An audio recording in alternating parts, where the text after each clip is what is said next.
Hello everyone, welcome to Beyond Teachings. I am Shreya Srivastav, your biology teacher. So इस session में हम लोग पढ़ने वाले हैं बेसिकली इवोल्यूशन के बारे में। इवोल्यूशन के बारे में हमने इससे पहले भी काफ़ी सेशंस में बात की है, लेकिन हम इस सेशन में क्या पढ़ेंगे? इवोल्यूशन एंड क्लासिफिकेशन के बारे में। हम वेरियस ऑर्गन्स के बारे में पढ़ने वाले हैं, जैसे कि एनालोगस ऑर्गन्स, होमोलोगस ऑर्गन्स या फिर वेस्टिजियल ऑर्गन्स के बारे में हम पढ़ने वाले हैं। तो सबसे पहले हम डेफिनेशन जो है हमारी इवोल्यूशन की, उसे हम रिकैप कर लेते हैं। So the evolution, the process by which new organisms are developed from the existing ones through variation. Evolution कौन सा प्रोसेस है? वो प्रोसेस है जिससे कि नए इंडिविजुअल्स मिलते हैं। किससे? एग्जिस्टिंग वंस, जो अभी एग्जिस्ट करते हैं हमारे साथ, उनसे हमें नए ऑर्गेनिज्म मिलते हैं थ्रू व्हाट? वेरिएशन। अब जो एग्जिस्ट कर रहे हैं वो जब रिप्रोड्यूस करेंगे तभी क्या होगा? जो ऑर्गेनिजम्स अभी एग्जिस्ट कर रहे हैं वो क्या होगा? रिप्रोड्यूस करेंगे, उनमें कुछ ना कुछ वेरिएशंस आएंगी एंड उनसे नई स्पीशीज डेवलप होगी, उनमें अडेप्टेशंस आएंगी। तो इस प्रोसेस को हम क्या कहते हैं? इवोल्यूशन कहते हैं। आइए देखते हैं नेक्स्ट टर्म, कैरेक्टरिस्टिक्स। यानी कि कैरेक्टरिस्टिक्स क्या होते हैं किसी भी ऑर्गेनिज्म के? The details of appearance. First characteristic क्या होता है? अपीयरेंस पे भी हो सकती है कैरेक्टरिस्टिक्स, और किस पे हो सकती है? बिहेवियर पे भी हो सकती है। And on the other a particular form और फंक्शन, या फिर उसका पर्टिकुलर फॉर्म या फिर उसके पर्टिकुलर फंक्शंस पे हो सकती है। फॉर एग्जाम्पल प्लांट्स की कैरेक्टरिस्टिक क्या है? दे आर स्टेशनरी, यानी कि वो एक ही जगह पे स्टेशनरी रहते हैं, खड़े रहते हैं, या फिर दे कैन परफॉर्म फोटोसिंथेसिस। तो ये क्या है कि एक पर्टिकुलर फॉर्म का, एक पर्टिकुलर फंक्शन का क्या है यहाँ पे दिखाया गया है कि एक पर्टिकुलर फंक्शन जो कि फोटोसिंथेसिस, वो प्लांट्स कैरी आउट कर सकते हैं। नेक्स्ट हम देखते हैं क्या है? क्लासिफिकेशन। What is classification?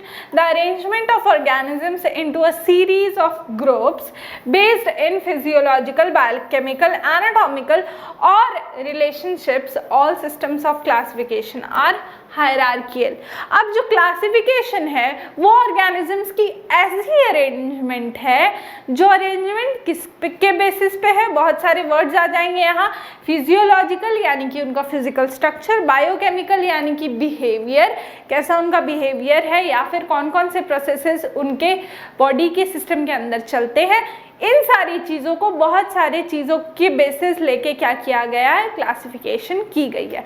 अब ये हायरार्कियल कैसे है यहाँ पर देख लेते हैं। Hierarchy is a type of social organisation of organisms based on their dominance relative to the members of their groups. अब क्या है? हायरार्की जो है एक सोशल अरेंजमेंट है। अगर आप लोगों ने मेरे क्लास के 11th के वीडियोस देखे हैं तो आपको पता होगा हायरार्की क्या होती है, बट अगर नहीं पता तो हायरार्की होती है एक social arrangement. Alright, 10th class में हो आप लोग, उतना ज़्यादा आप लोगों को जानने की ज़रूरत नहीं है मेरे ख्याल से। ओके, सो हायरार्की जो है वो एक सोशल अरेंजमेंट है किसकी? ऑर्गेनिजम्स की। और ये किस पे बेस्ड होती है? डोमिनेंस पे बेस्ड होती है। ऑलराइट, यानी कि कौन सा ऑर्गेनिजम्स किसके ऊपर डोमिनेंट है। या फिर मान लेते हैं कि रेप्टाइल्स जो है वो क्या है? एनिमल है। ऑलराइट, इनका कहाँ, किसके अंदर क्लासिफिकेशन आएगा? एनिमिलिया के अंदर आएगा। लेकिन है क्या? वो रेप्टाइल्स है। एनिमल्स के अंदर तो बहुत सारे आ जाएंगे, कार्निवोर आ जाएंगे, देन एव्स आ जाएंगे, ये सारी चीज़ें आ जाएंगी, ह्यूमंस भी आ जाएंगे। लेकिन जो क्लास एनिमिलिया है वो ज़्यादा डोमिनेंट वर्ड है, ज़्यादा अच्छे से समझ में आएगा, इसीलिए उसको सबसे अपर क्लास में रखा गया है। उसके अंदर क्या आएंगे? रेप्टाइल्स आएंगे, फिशेज आएंगे एंड बहुत सारे ऑर्गेनिजम्स आ जाएंगे। So this type of arrangement of organisms is known as hierarchy. Okay, अब हम देखने वाले हैं कुछ बेसिक कैरेक्टरिस्टिक्स ऑफ ऑर्गेनिजम्स, तो कि हम नेक्स्ट स्लाइड में देखने वाले हैं। So moving on to the next slide. Okay, so some basic characteristics हैं, आप लोग बचपन से पढ़ते आ रहे हो, मैं उसी को इलैबोरेट कर रही हूँ एक बार और। Cell is the basic unit of life. अब क्या है कि हर ऑर्गेनिज्म, चाहे वो कैसा भी ऑर्गेनिज्म हो, छोटा से छोटा ऑर्गेनिज्म हो, पर जो सेल है वो उसका बेसिक यूनिट होगा। ऑलराइट, हम सबको पता है कि सेल बेसिक यूनिट है लाइफ का।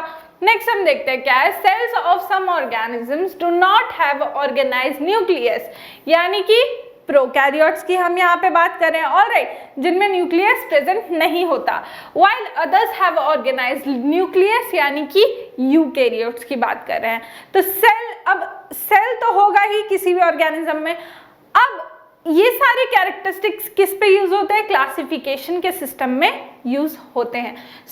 अब और सेल कितने टाइप्स के हो सकते हैं, एक न्यूक्लिएटेड हो सकता है एंड एक एन्यूक्लिएटेड हो सकता है, यानी कि बिना न्यूक्लियस के हो सकता है, प्रोकैरियोट हो सकता है या फिर यूकैरियोट हो सकता है। अगर वो ऑर्गेनिज्म क्या है, न्यूक्लिएटेड है यानी कि यूकैरियोट है, तो सेल्स कैन बी यूनिसेल्यूलर और मल्टीसेल्यूलर। अगर वो क्या है, यूकैरियोट है, तो यूनिसेल्यूलर भी हो सकता है या फिर मल्टीसेल्यूलर भी। और अगर मल्टीसेल्यूलर है तो क्या हो सकता है, ऑटोट्रोफ भी हो सकता है या फिर हेटेरोट्रोफ भी हो सकता है। ऑटोट्रोफ यानी कि जो अपना फूड खुद बना सकते हैं इनऑर्गेनिक मटेरियल से, एंड हेटेरोट्रोफ्स यानी जो अपना फूड जो है वो सिंथेसिस नहीं कर सकते, वो क्या करते हैं, ऑटोट्रोफ्स का सहारा लेते हैं अपने सर्वाइवल के लिए। नेक्स्ट हम देखते हैं क्या है, some multicellular organisms have skeleton outside their body and some have inside their body. अब क्या होता है, मल्टीसेल्यूलर ऑर्गेनिजम्स भी दो टाइप के हो जाते हैं, एक तो जिनके बॉडी के बाहर स्केलेटन प्रेजेंट हो एंड जिनके बॉडी के अंदर प्रेजेंट हो। नेक्स्ट स्लाइड में हम देखते हैं कि क्या है हमारे पास। Moving on to the next slide. Now in this slide we will learn how to trace evolutionary relationships. कैसे हम छोटे छोटे कैरेक्टर्स को लेके क्या कर सकते हैं, इवोल्यूशनरी रिलेशनशिप को सेटअप कर सकते हैं। आइए यहाँ देखते हैं, the more closely two species are related, the more characteristics they will have in common and the more recently they will have their common ancestor. Their common features have to be looked upon in order to find out their evolutionary relationship. अब इसको मैं एक example के through समझाती हूँ। जो species होगा, जो स्पीशीज एक दूसरे से क्लोजली रिलेटेड होंगे, उनका क्या होगा, उनका जो एंसेस्टरी है यानी कि जो उनका पेरेंट है, एंसेस्टर्स हैं, वो जल्दी मिल जाएंगे। ओके, जैसे फॉर एग्जाम्पल आपका कोई भाई है या बहन है तो वो आपसे क्या है, सिमिलर है। ऑलराइट, तो एक जनरेशन पहले ही आपको एंसेस्टरी मिल जाएगी, यानी कि आपके पेरेंट्स मिल जाएंगे। ऑलराइट, आपके पेरेंट्स से ही तो वो दोनों आए हैं, तो एंसेस्टरी क्या है, कॉमन है दोनों की। पेरेंट क्या है, जिससे उनका जन्म हुआ है, यानी कि जिससे वो बने हैं, वो सेम है। ऑलराइट, अब दूसरा एग्जाम्पल हम ले लेते हैं कि आपके जो कजन है, बड़े पापा का बेटा हो, चाचा का बेटा हो, बेटी हो, जो भी हो, वो आपसे सिमिलर है। मैं ये नहीं कह रही हूँ नहीं है सिमिलर, बट उतना नहीं है जितना आपका सगा भाई है, यानी कि बोथ आपका जो अपना वाला भाई है वो उतना सिमिलर नहीं है, लेकिन जो कजन है वो भी तो सिमिलर है। ऑलराइट, तो ये अब 2 जनरेशन पीछे चला गया, यानी कि आपके पेरेंट्स को छोड़ के ग्रैंड पेरेंट्स, अब ग्रैंड पेरेंट्स से ही तो आपके पेरेंट्स आए, देन फिर आप लोग आए, कजन्स बने।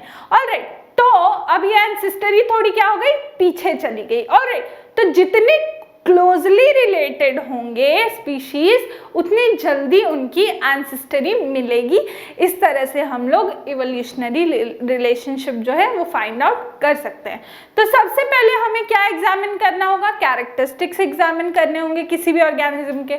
अब अगर हम बोल रहे हैं कि 2 ऑर्गेनिज्म क्या है, कॉमन है, तो सबसे पहले हमें क्या दिखा, उनकी जो फिजिकल अपीयरेंस है वो दिखी, और हम एनाटॉमी में भी जा सकते हैं, फिजियोलॉजी वगैरह वगैरह बहुत चीजें देख सकते हैं, लेकिन जो एक्सटर्नल है, जो अब्जॉर्वेबल है, वो क्या है, अपीयरेंस ही देख सकते हैं। तो इस तरह से हम इवोल्यूशनरी रिलेशनशिप सेटअप कर सकते हैं। ऑलराइट, अब हम इवोल्यूशनरी रिलेशनशिप के अंदर में देखते हैं कितने सारे टाइप्स के ऑर्गन्स होते हैं। Moving on to the next slide. First type जो है वो हमारा है क्या, होमोलॉगस ऑर्गन्स। ओके, आइए हम इसका डेफिनेशन देखते हैं। The phenomenon of similarity of structure. अब क्या है कि इवोल्यूशनरी रिलेशनशिप जब हम ट्रेस करने जाएंगे तो किसी भी ऑर्गेनिज्म के ऑर्गन्स में क्या हो सकती है, सिमिलैरिटी हो सकती है। ऑलराइट, तो the phenomenon of similarity due to common ancestry is called homology. अब वो सिमिलैरिटी क्यों अराइज हो रही है? क्योंकि हो सकता है उनका एंसेस्टर कॉमन हो, तभी तो अराइज हो रही है। तो इस फेनोमेनन को हम क्या कहते हैं? होमोलॉजी कहते हैं। And the organs exhibiting homology are called homologous organs. For example homologous organ है, क्या क्या है? फ्रॉग का लिम्ब है, यहाँ लिजर्ड का लिम्ब है, एंड देन किसका है? बर्ड का है, देन ह्यूमन का है। ऑलराइट, तो ये सारे का जो बेसिक स्ट्रक्चर है वो क्या है? सेम है। यहाँ देखिए एक लिम्ब है, देन दूसरा अटैच्ड है, यहाँ पे जॉइंट है। इधर भी देखिए एक लिम्ब है, यहाँ अटैचमेंट है, फिर ये जॉइंट है। यहाँ भी वैसा ही है, अटैचमेंट यहाँ पर है, एंड ह्यूमंस में भी एक जॉइंट यहाँ पर है, देन एक लिम्ब है। फिंगर्स भी देखिए आप, इसके थोड़े से अलग हैं, बट क्या है? इनका कॉमन जो स्ट्रक्चर है फिंगर्स का, ये सारा क्या है? सेम है। ऑलराइट, समझ में आ रही है? तो इनमें क्या होगी? कॉमन एंसेस्टरी होगी, तभी तो सेम है स्ट्रक्चर। ऑलराइट, तब हम देखते हैं इसके कैरेक्टरिस्टिक्स क्या होते हैं होमोलॉगस ऑर्गन्स के। Have a common basic structure, जो कि मैंने आपको अभी दिखाने की कोशिश की। उनका जो बेसिक स्ट्रक्चर होता है वो कॉमन होता है। Have different functions in different organisms, लेकिन क्या होता है? इनका जो फंक्शंस होता है वो डिफरेंट होता है हर ऑर्गेनिज्म में। जैसे कि ह्यूमन में इनका फंक्शन डिफरेंट होगा, बर्ड में क्या होगा? अलग होगा, विंग्स होंगे उनके, एंड फ्रॉग्स में अलग होगा, लिजर्ड में अलग होगा। ऑलराइट, तो जो होमोलॉगस ऑर्गन्स होते हैं उनका फंक्शन हमेशा अलग होता है। नेक्स्ट हम देखते हैं कॉमन एंसेस्टरी। अब चूंकि उनका बेसिक स्ट्रक्चर है तो क्या होगी? बेसिकली तो सिमिलर ही स्ट्रक्चर होगा सबका, तो एंसेस्टरी जो होगी वो कॉमन ही होगी, तभी तो बेसिक स्ट्रक्चर सेम है। ऑलराइट, नेक्स्ट हम देखते हैं कौन सा टाइप ऑफ ऑर्गन्स है हमारे पास। अब हम देखने वाले हैं यहाँ पे analogous organs. So the organs which differ in their origin and basic structure but resemble each other in their physical appearance and function. अब क्या होगा? ये जो organs हैं, एनालॉगस जो ऑर्गन्स हैं, इनका जो फिजिकल अपीयरेंस होगा, यानी कि जो बाहर से ये दिखेंगे सेम लगेंगे, ऑलराइट, लेकिन इनका जो बेसिक स्ट्रक्चर होगा एंड इनका जो क्या होगी, एंसेस्टरी होगी इनकी, वो क्या होगा, अलग होगा। अब हम एग्जाम्पल लेके देखते हैं wing of a bird, and हम एक एग्जाम्पल लेके देखते हैं wing of a bat and a bird. तो ये क्या है, इनका अगर बाहर से हम देखें तो सिमिलर लगेंगे, ऑलराइट, एंड इनका फंक्शन भी सेम होता है, ऑलराइट, उड़ना फंक्शन है, ऑलराइट, विंग्स का। लेकिन जो इनकी बेसिक बॉडी डिजाइन है, यानी कि आप दोनों को देख सकते हैं, ये बहुत अलग होती है, ऑलराइट, एक दूसरे से क्या है, बहुत ही हद तक अलग है। तो इनकी कॉमन एंसेस्टरी नहीं हो सकती, एंड इनका जो रिजेम्बलेंस है, जो रिजेंबल कर रहे हैं एक दूसरे को, वो सिर्फ सुपरफिशियल होता है, बाहर से दिखाने की होती है।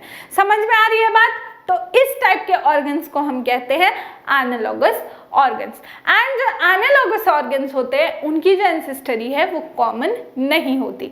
नेक्स्ट हम देखते हैं क्या है हमारे पास, नेक्स्ट टाइप के ऑर्गन्स क्या है, vestigial organs. Okay, these are the organs that have been reduced or diminished or reduced in size during evolution. Example, vermiform appendix, body hair, tailbone, canines etc. अब ये वेस्टिजियल ऑर्गन्स जो हैं वो इस type के organs होते हैं जो कि इवोल्यूशन के प्रोसेस में चेंजेस होते होते होते होते क्या हो गए हैं, या तो साइज में रिड्यूस हो गए हैं या फिर खत्म हो गए हैं, ऑलराइट। तो साइज में रिड्यूस क्यों हो गए? क्योंकि क्या हुआ, उनका यूज कम होता गया जनरेशन आफ्टर जनरेशन, ऑलराइट। जैसे कि फॉर एग्जांपल बॉडी हेयर लेते हैं, तो जैसे ह्यूमंस का ये एग्जांपल लेते हैं कि बंदर से ह्यूमंस बने हैं एंड ऑल, तो क्या होता है कि मंकीज में जो होती है बहुत सारी बॉडी हेयर होती है, वो उनको क्या करती है, टेम्परेचर से प्रोटेक्ट करती हैं एंड अपने बॉडी टेम्परेचर को मेंटेन करने में हेल्प करती हैं। बट इन ह्यूमंस जो होता है उतने हेयर्स होते हैं क्या प्रेजेंट जैसे मंकीज में होते हैं? नो नहीं होते, नहीं प्रेजेंट होते, क्योंकि ह्यूमंस ने एक ऐसी अपनी टेक्नोलॉजी डेवलप कर ली है कि उनको अब ज़रूरत नहीं है बॉडी हेयर की फॉर प्रोटेक्शन। उनके पास घर है, क्लोथ्स हैं एंड ऑल, तो क्या है कि बॉडी हेयर की जो काम है, उसका जो यूज़ है वो कम हो गया है, इसीलिए बॉडी हेयर की साइज भी रिड्यूस हो गई, कम हो गया body hair. Alright, for example ले लेते हैं हम कैनाइन्स। तो जो अर्ली मैन होते थे, जो बहुत पहले होते थे आदमी, वो क्या करते थे, फ्लैश को खाते थे। ऑलराइट, तो फ्लैश की टीयरिंग के लिए कैनाइन्स यूज होती है। ऑलराइट, सबको पता है ये बात। लेकिन जो मॉडर्न ह्यूमन हुआ वो तो फ्लैश नहीं खाता, वेजिटेबल्स खाता है, फ्लैश को क्या होता है, पका के खाता है। एंड उनके पास उस समय उतनी टेक्नोलॉजी नहीं थी कि वो पका के यूज करें किसी भी एनिमल के फ्लैश को।